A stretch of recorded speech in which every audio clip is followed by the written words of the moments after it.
I took him golf recently. I thought, I'd never play this game. Old man's game, never do it, but my kids play, so I want to play with them. So I go out, and I do really well. I go out on this one day, and I out-power by my instructor. I'm feeling really proud. The next day, I'm not feeling so proud. I keep putting the ball in the water again. I'm so frustrated. Put down another one. Put down another one. I don't care. I don't care what my score is. Let's do it. And finally, I was getting frustrated. He's going things like, ain't it a bitch? This is golf. And I'm going, bull. I said, you're a terrible instructor. I said, because I should at least be consistent at whatever shitty level I can achieve. I said, I know I'm not Tiger Woods, but I should be able to be consistent, and you're just telling me it's difficult. Telling me it's difficult is not helping. Tell me what to do. He said, well, actually, you're only a little bit off. I said, could have fooled me. He said, no, you're about a millimeter or two off. I said, you're joking. He said, no, watch this. He said, I didn't teach you this yet. He said, when you approach the ball like this, he said, if you change the angle that you're attacking this just 1 or 2 millimeters, in the very beginning, do you see how that changes the arc? This one, instead of being on the green, by 1 millimeter, now you're in the water. 1 millimeter over here, you're in the sand. He said, and also you're hitting the ground by 1 millimeter sometimes. You're not stroking it, just 1 millimeter. I thought, what a great belief system that when all hell's breaking loose and nothing's working, that you're only 1 millimeter off. Because most people think it's impossible, so they give up. Isn't that true? And in real life, it's true. So 2 days later, I'm going to see one of my clients. I do a lot of coaching, and I have a man who's the top plastic surgeon in the world. He's going through some tough times in some aspects of his life.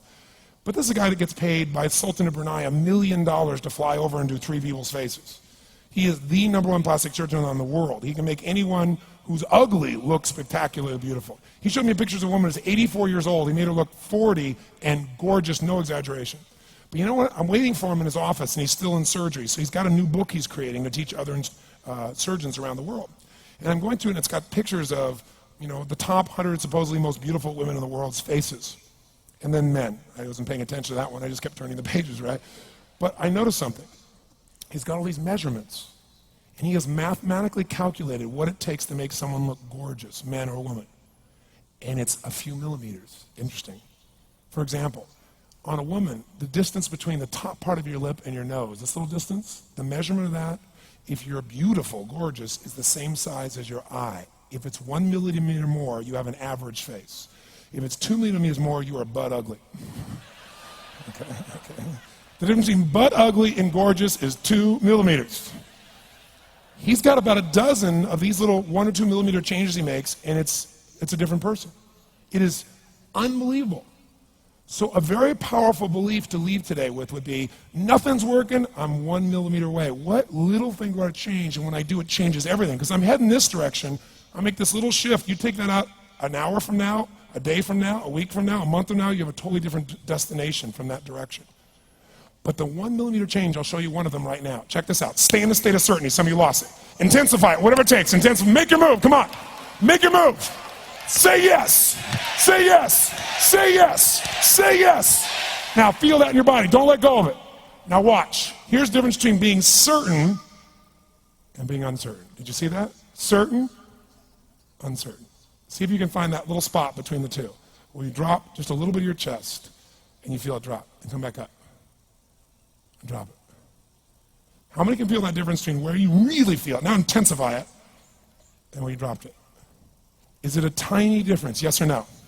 Yes or no? Now, could you condition yourself to feel great in this state? Yes or no? So what I want you to do is give yourself that opportunity.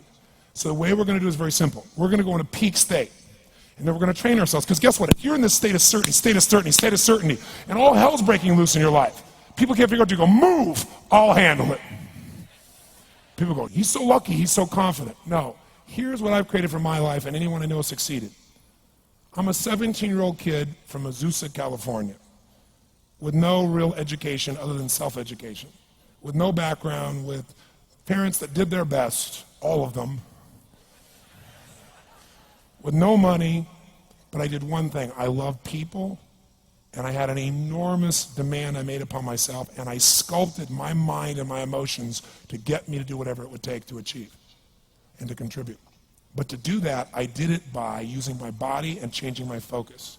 I did it by putting myself in a peak physiology and using what I call incantations. Can you train yourself to believe something, yes or no? Absolutely. How many of you ever made the fatal mistake of going to Disneyland or Disney World, and while you're there made the fatal mistake of going to a ride called It's a Small World After All? What happens for about a week after you're out of that damn place? You're still singing this thing in your head in 24 languages, right? Well, let me tell you something. How many of you have things when you want to go achieve them and this part of your voice goes, oh, it's not going to happen, or forget it? How many got a voice that sometimes interrupts that good pattern? Say I. And what you want to do is train a new one. So starting when I was 17, I started doing incantations, not affirmations. Affirmation, you go, I'm happy, I'm happy, I'm happy, I'm happy, I'm happy. What's the problem? You haven't changed your what? Your what? Physiology. If you don't change your physiology, you won't get anything. So an incantation is not only you speak it, but you embody what you're saying with all the intensity you can. And you do it with enough repetitions that it sticks in your head. Like It's a Small World, now the conversation in your head is always the same and it gives you what you want. So you use your body and your voice. So 17 years ago, I started doing things. I was working for Jim Rohn, this speaker, and I was 17 years old. I had long hair, minestrone soup, acne on my face. And I was trying to call on Bear Stearns type of people and convince them why they should go to this man's seminar and be more successful. I was driving a 1968 Volkswagen that I had earned at $40 a week as a janitor. The only way I did it was park far from the building and then go in, and I love people, and I believe, but I put myself in state, and I was able to influence people that were far more successful than I was at the time. I would do something that I still do backstage and have done for 23 years because I don't hope I'm going to be in a good state. I demand it. So I do an incantation using my whole body. I'd say, I now command my subconscious mind to direct me in helping as many people as possible live today to better their lives by giving me the strength, the emotion, the persuasion, the humor, the brevity, whatever it takes to show these people and get these people to change their lives now. And I would do that literally driving in my Volkswagen to a meeting in LA on the freeway for 40 minutes. People were looking at me, I'm screaming at the top of my lungs. They're going, I know he's a serial killer. I know he is. But by the time I entered that room, when two people meet, if there's rapport, the person who's most certain will always influence the other person. And I was totally certain, and they were trying to get revved up to certainty. Do you agree with this? Yes or no? I do another one because I was poor. I changed my mindset. I kept doing things, but I never got beyond it. I'd say God's wealth is circulating in my life. His wealth flows to me in avalanches of abundance. All my needs, desires, and goals are met instantaneously by infinite intelligence, for I'm one with God and God is everything. And I would imagine the abundance of my life, and I would feel so grateful. And a year later, I went from making $38,000 a year to making $1 million a year in 1 year. Because successful people do what failures won't. You follow me on this? You know?